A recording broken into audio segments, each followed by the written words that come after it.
स्वागत है आपका खोजी खजाना टाइम्स न्यूज में। आइए देखते हैं खबरें विस्तार से। इंदौर में जहां प्रवासी भारतीय सम्मेलन होने जा रहा है, इसी को लेकर इंदौर को भिक्षुक मुक्त शहर बनाने की अपील की गई एवं कहा गया कि नो भिक्षा ओनली फॉर शिक्षा। यह कहना है भिक्षुक पुनर्वास केंद्र की अध्यक्ष एवं संस्था प्रवेश की अध्यक्ष का। इन सभी विषयों पर खोजी खजाना टाइम्स न्यूज की टीम ने विश्व पुनर्वास केंद्र की अध्यक्ष से खास मुलाकात की, जिसमें संवाददाता कमलेश मौर्य ने अध्यक्ष रूपाली जैन से विशेष चर्चा की।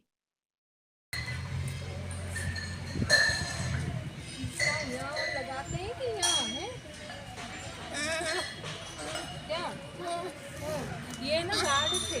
अच्छा देखता हूँ तुम जानता हूँ तुम जाने वालों जरा मुड़ते देखो मुझे एक इंसान हूँ तेरा जिसने सबको रचा अपने रूप से उसकी पहचान हूँ मैं तुम्हारी तरह जाने वाला।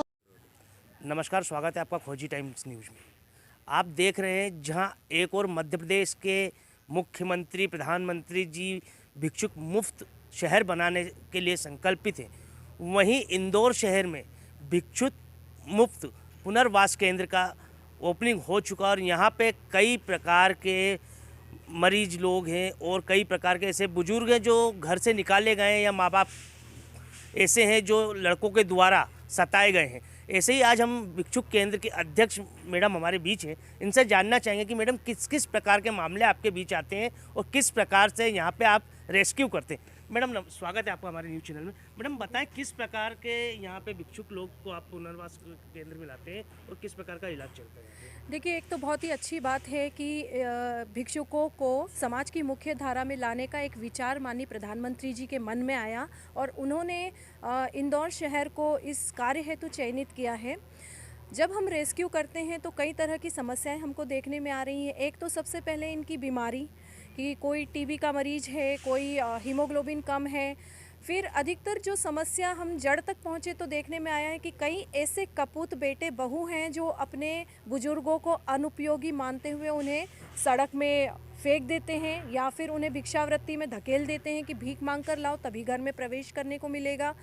कई ऐसे मानसिक विक्षिप्त लोग हैं जो मानसिक अवस्था में मानसिक रोगी होने के कारण या तो परिवार के द्वारा त्याग दिए जाते हैं या फिर खुद भटककर किसी अन्य राज्यों से किसी अन्य शहरों से यहाँ पर आ जाते हैं।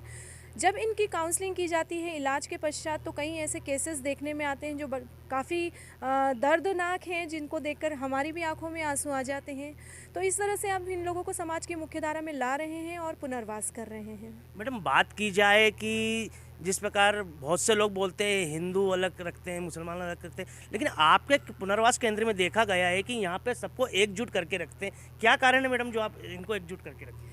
देखिए, अभियान को सार्थक करना तभी हो पाएगा जब हम डिस्क्रिमिनेशन ना करें, कि भेदभाव ना करें। हम ये जात पात या ये धर्म, हम जब निकलने हैं अगर किसी भिक्षुकों का पुनर्वास करने के लिए तो फिर वो किसी भी धर्म का हो, हमारे लिए तो एक समान है।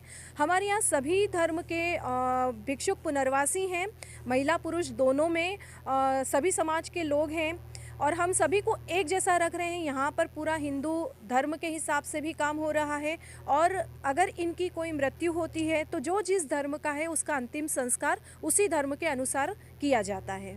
मैडम बात की जाए यहाँ पुनर्वास केंद्र में भिक्षुक लोग कोई दूसरे शहर के भी हैं, कोई कहाँ का है कोई कहाँ का है, तो इस पुनर्वास केंद्र में कहाँ से भिक्षुक लोग आपके बीच आए हुए? देखिए, यहाँ पर यूपी, बरेली, लखनऊ, पटना और आसाम के भी, गुवाहाटी के भी लोग हैं यहाँ पर। कहीं ऐसे दूर दराज के भी हैं जैसे पश्चिम बंगाल साइड के या फिर साउथ साइड के भी लोग हैं।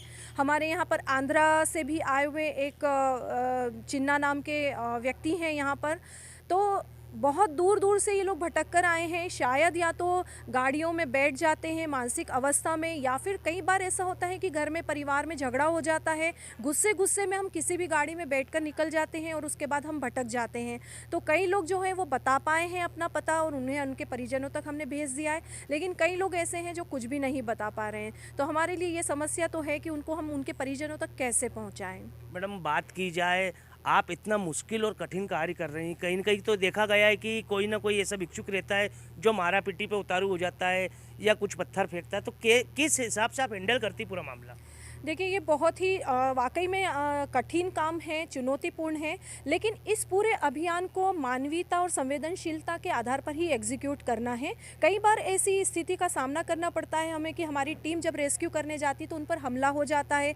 आपराधिक प्रवृत्ति के लोग भी रहते हैं। कई बार इनको ऐसा लगता है कि हमारा पूरा रोजगार जो है वो भिक्षावृत्ति से है और वही हमारा बंद कर दिया जा रहा है, तो वो भी एग्रेशन में आ जाते हैं। या फिर जो मानसिक रोगी हैं वो भी हिंसक प्रवृत्ति के होते हैं, तो कुछ ना कुछ उठा के या कभी कभी उन लोगों के पास हथियार भी मिलते हैं, उससे हमला कर देते हैं। लेकिन टीम हमारी बहुत ही मजबूत है और टीम सधी हुई भी है, पलटकर वार नहीं करती है, लेकिन अपने आप को डिफेंस और प्रोटेक्ट करना जानती है और इस परिस्थितियों को नियंत्रण करके और कहीं न कहीं हम लोग उनका रेस्क्यू कर ही लेते हैं। मैडम आज इस पुनर्वास केंद्र में किस किस प्रकार की यहाँ पे सुविधाएं दे रखी है आपने और किस किस प्रकार का आप कौशल विकास केंद्र के द्वारा कार्य करा रही हैं? देखिए, यहाँ पर जब भी हम लेकर आते हैं तो उससे हमें भोजन, वस्त्र, आवास, पानी सबकी सुविधा देना बिल्कुल लाजमी है और वही हम देते हैं। यहाँ पौष्टिक आहार इन्हें दिया जाता है, दिन में 5 बार इन्हें भोजन दिया जाता है, रात में दूध दिया जाता है, 2 बार चाय दी जाती है और पौष्टिकता का बहुत ध्यान रखा जाता है, क्योंकि जब हम इनको रेस्क्यू करके लेके आते हैं तो इनकी शारीरिक क्षमता बहुत कम निकलती है। इनका मेडिकल ट्रीटमेंट जब हम कराते हैं मेडिकल चेकअप में, हीमोग्लोबिन भी इनका बहुत कम निकलता है, न्यूट्रिशियस वैल्यू इनके शरीर में होती नहीं है।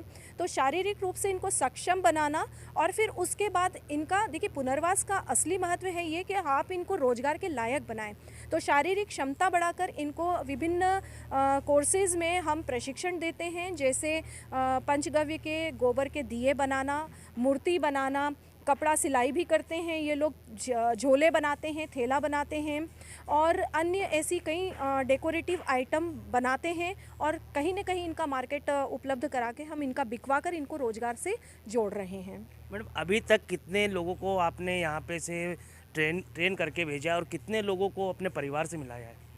लगभग अभी तक हम 502 लोगों को तो रेस्क्यू करके यहाँ पुनर्वास केंद्र में ला चुके हैं और इनका पुनर्वास कर चुके हैं। वर्तमान में यहाँ इस केंद्र में 100 हितग्राही रह रहे हैं।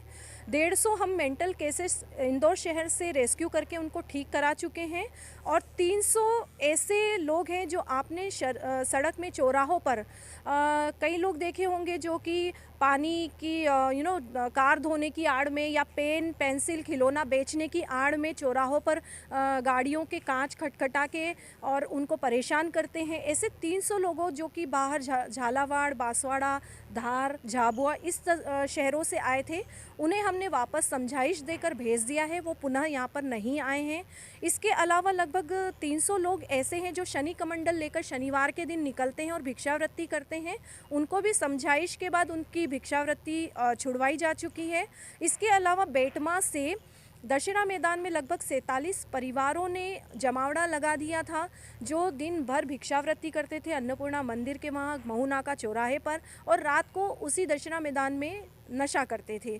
ऐसे 47 परिवारों के लगभग 200 लोगों को भी यहाँ से समझाइश देकर बाहर उनके बेटमा गांव भेजा जा चुका है, जो भी वापस नहीं आए। तो इस तरह से देखा जाए तो लगभग 1000 लोगों को हम भिक्षावृत्ति से दूर करा चुके हैं और इंदौर शहर में 3500 के आसपास भिक्षावृत्ति में लिप्त लोग हैं।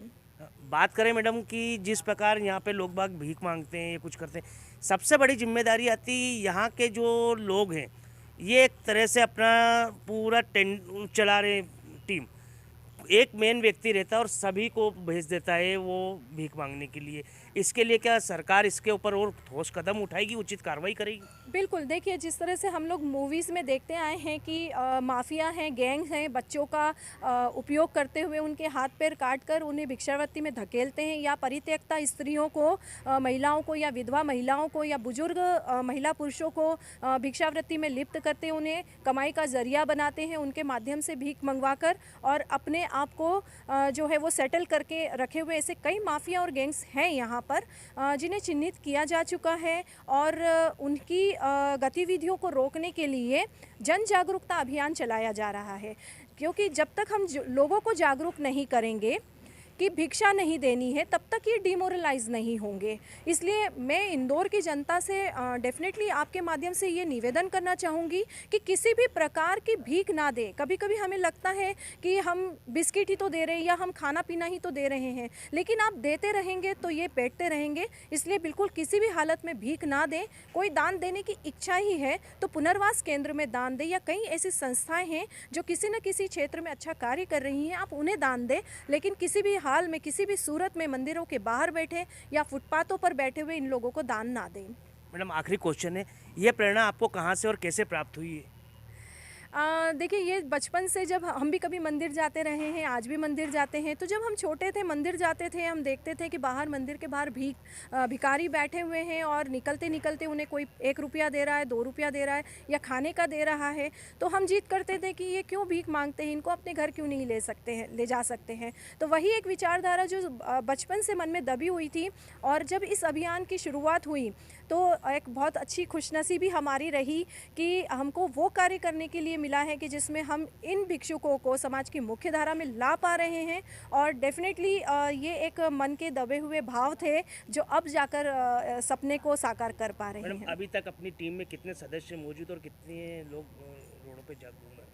देखिए, 70 तो हमारा स्टाफ है, और इसमें हमारी रेस्क्यू टीम से लेकर केयर टेकर, वॉशरमैन सभी है, और 250 वॉलंटियर्स हैं जो सभी मंदिरों के बाहर जाकर लोगों से अपील करते हैं, नो भिक्षा, भिक्षा नहीं शिक्षा दें। ये जो माननीय मुख्यमंत्री जी ने लॉन्च किया है, इस अभियान को जाकर लोगों तक बताते हैं। तो ये थी हमारे साथ आस्था भिक्षुक केंद्र की अध्यक्ष सोनाली जैन मैडम। मैं इंदौर से संवाददाता कमलेश मौर्य। ये थी हमारे बीच में भिक्षुक केंद्र की अध्यक्ष रूपाली जैन मैडम। मैं संवाददाता कमलेश मौर्य, इंदौर से।